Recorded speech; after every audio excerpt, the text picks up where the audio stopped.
Hello and welcome to Glorious Miniatures on the 1st of January 2023. Happy New Year to each and every one of you. I hope this year is absolutely magnificent for us. All going to go smoothly. This is probably the last video. Well, this is going to be the last video I upload before I move house.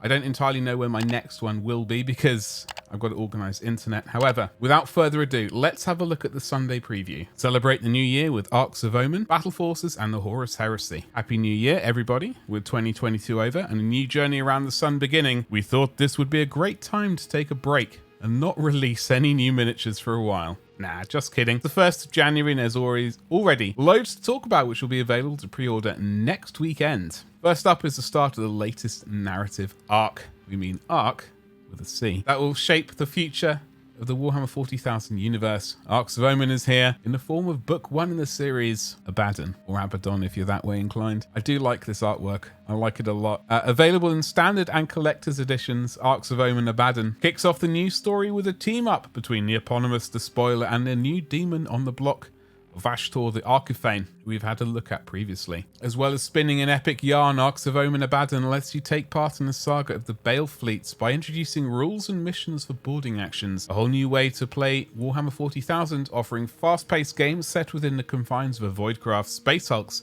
and orbital stations. Of course, to play games in a spaceship, you'll first need a spaceship.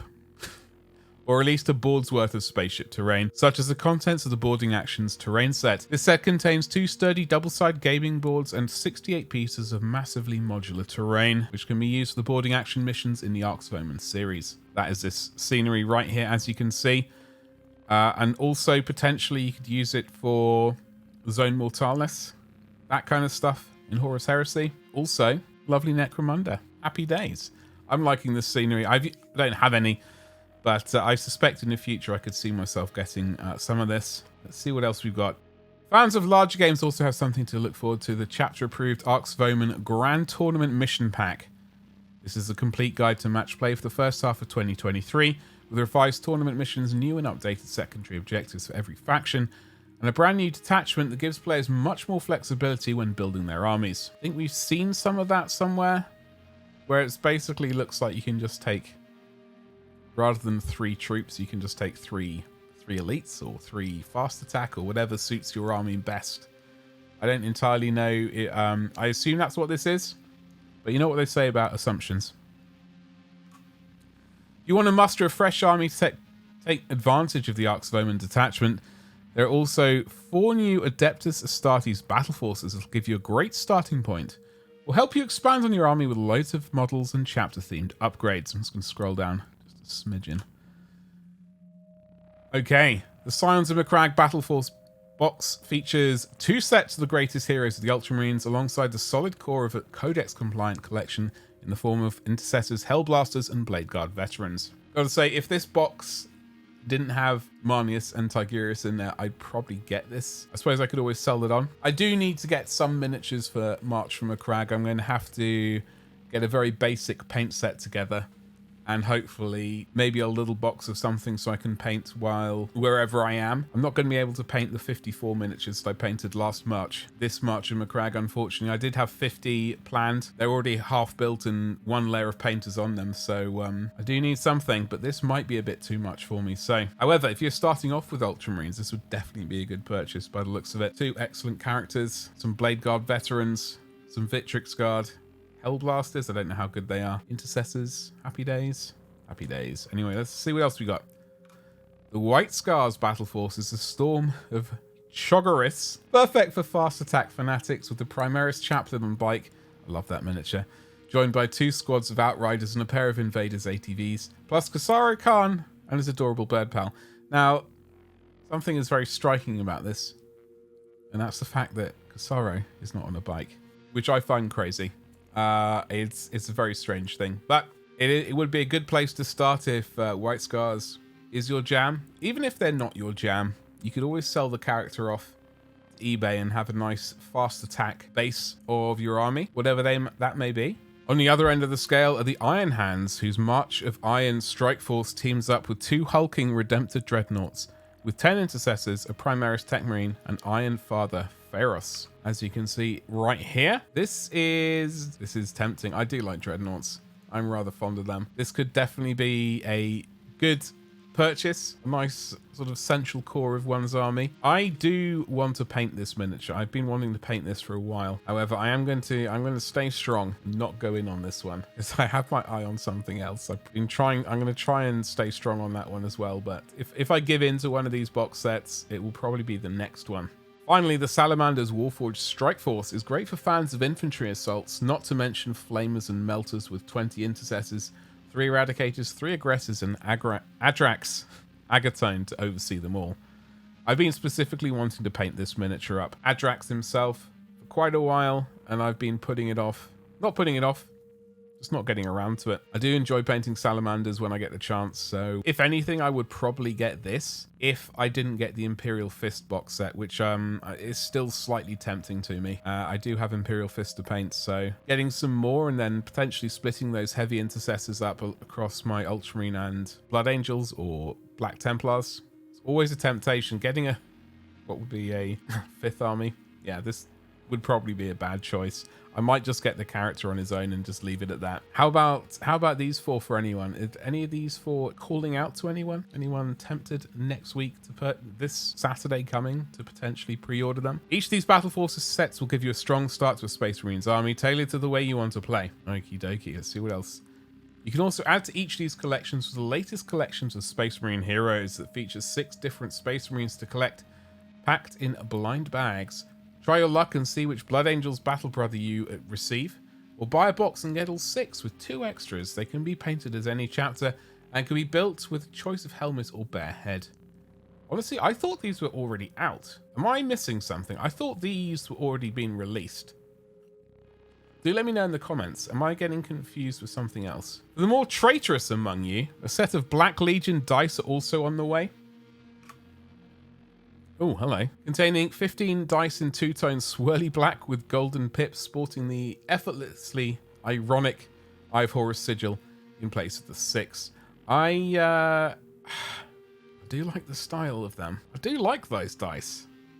I mean, can we overlook the Eye of Horus? Can we overlook that? I don't know. I do like those dice, so they are rather snazzy. From the grim darkness of the far future to the equally grim darkness of the slightly nearer future, there are more Warhammer, the Horus Heresy torsos and shoulder pads coming for loyalists and traitors alike.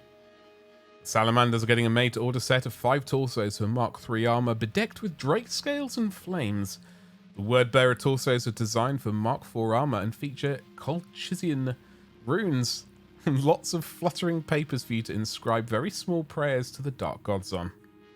Alright, so made-to-order torsos. I don't know how long these are out for. So if you want them, do make sure you get them. Both legions also have shoulder pads, Mark II and Mark IV for the Salamanders, and Mark II and Mark III for the Wordbearers. These all include sculpted legion symbols to save you time as you expand your Horus Heresy armies. Yeah, this was the one thing which I found very strange about the Horus Heresy Age of Darkness box set release. If you've got Salamanders armies or any of these later armies rather than Imperial Fists or Sons of Horus, they had the shoulder pads released for Mark VI straight away. But all of the other sort of torso, upgrade torsos and stuff, Mark III and Mark IV and Mark II, shoulder pads and torsos, we've all had to wait for quite a while for these. It's been a bit of an irritation. Yeah, I think that's been the most frustrating thing for me. All the resin accessories will be available to order from Friday the 6th of January until Monday the 16th of January. Okay, folks. Before disappearing back into the archive, so that's 10 days. Make sure to outfit your armies while you can. So folks, you've got 10 days to get these. Make sure you get them if you want them. Got some Blood Bowl here.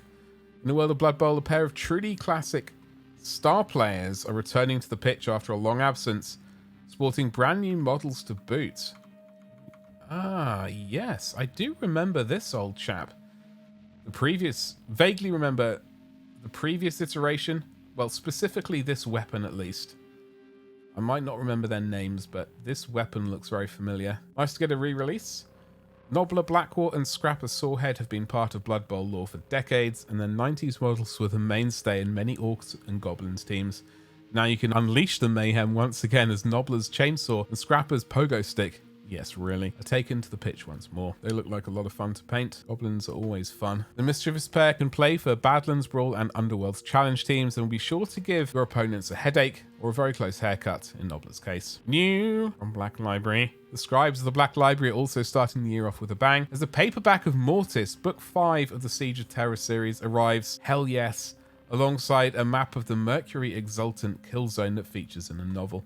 Fantastic. I've been waiting for a while for this. I'm definitely going to be getting my hands all over one of these. Mortis by Horus Heresy veteran John French sees Titans and their crews step to the forefront of the story as the traitor forces continue to break through the Imperial Palace defenses and close in on the beleaguered loyalists. And there is a sweet map, if map's your thing. The map is a large-scale reproduction of the one found in the book, featuring a variety of measurements and printed on cotton. It comes in a faux leather wrap to keep it safe and let you roll it out dramatically, like one of Rogaldor's subcommanders. Rogaldor? Like one of Rogald Dawn's subcommanders, pointing out weak spots in the defenses. It's secured with a leather cord and a metal pendant featuring the sigil of the Titan Legions. I guess that's pretty neat. If those things are your jam, God knows how much they cost though. Not cheap, I'd imagine. Also coming next week is Wrath of the Lost, a new tale of the Flesh Terrors by Chris Forrester. The force of the Savage Blood Angel successors, newly reinforced by Primaris Space Marines, travel to their homeworld of Cretaceous to discover what has befallen their brethren there. Be able to order this new novel in hardback, ebook, and MP3 or audiobook editions. Fabulous. Robert Rath's novel Assassinorum Kingmaker, excuse me, in which a pair of Imperial assassins must team up to rescue a world that teeters on the brink of darkness, is also going to be available in paperback for the first time. Ooh, that could be an interesting one. Finally, French and German readers can also enjoy Astrath, Angel of Mercy by Guy Haley in hardback and ebook. Excellent stuff. Keep on with those translations. And there's Warhammer Plus stuff. All right there, which is all, as we all know. Just use this page right here. So obviously that is all for coming up for pre-order this coming week. Keep an eye out, especially for Forgeworld stuff. If you got to go over to the Forgeworld website for the limited edition stuff. So keep an eye on that. Update your diaries as required. Okay, so that's that. I don't know if any of this is going to be interesting for folks. What of those battle forces are you tempted by? I think I might get the Arks of Omen, because I do prefer, I lean more towards narrative kind of stuff, or at least in my brain, I lean more towards the narrative kind of gameplay, and anything which helps towards that is a good thing. And the Mortis book is definitely another purchase. I'm going to probably stay away from the battle forces. I think from those, if I didn't already have the Ultramarines characters, potentially that one, but the Salamanders one out of those is the most tempting. Unfortunately, also the Imperial Fist one is as well, but I've also managed to stay away from that thus far. I'm going to hopefully continue to stay away from it. I will say that I do have a Patreon. I do try and post my videos up there early, at least the painting ones. I try and post these ones up to Patreon there as well, but these are a lot more sort of quicker releases. There's not really much of sort of advantage to be gained there, except to drop that first comment, which I know is very vital. So I'll just say that I don't know when my next video is going to really be able to be dropped. As I said at the beginning of the video, due to house move and no internet, ideally I would like to do the Horus Heresy articles on the Thursday. So I'm going to cross my fingers for that. But if something doesn't appear, do not worry. I won't be disappearing forever. It's just internet issues. And with that, I'd like to say thank you very much for your support in 2022. And thank you very much for all of your support in 2023. And don't forget to subscribe. Yeah. Thought I was going to forget that, didn't you? Yep, I didn't. Don't worry. That's all I got to say. Thanks very much. Have a great rest of your weekend. And I'll see you in the next one. Goodbye.